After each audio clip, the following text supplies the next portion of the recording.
Alors, suivant les situations, on va travailler avec la demande ou la demande inverse. Et même chose pour l'offre. Évidemment, si on choisit de travailler avec les fonctions inverses, il faut le faire pour et la demande et l'offre. Mais quelle est l'idée ici? Donc, ce qu'on a vu, c'est que la demande, a priori, c'est une fonction du prix, ceteris paribus, en considérant les autres variables gelées.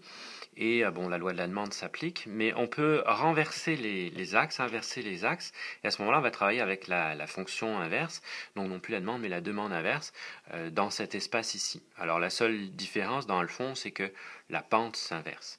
C'est la même chose pour l'offre, soit qu'on travaille avec la fonction donc où la quantité est endogène, fonction du prix, ou avec l'offre inverse. Donc, ce qui est pratique parfois, c'est à ce moment-là de mettre le prix plutôt en ordonnée, et ça change rien pour l'information que ça véhicule. La seule différence qu'on voit au niveau graphique, c'est que la pente s'inverse dans tous les cas.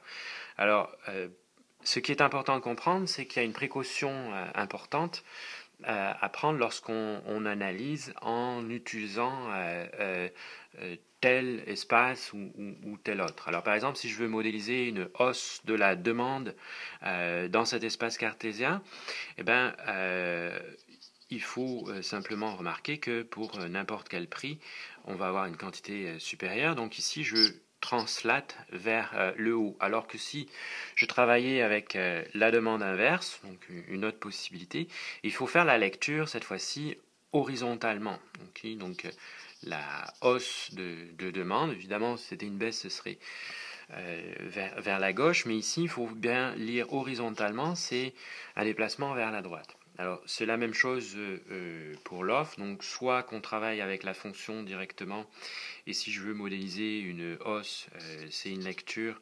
verticale,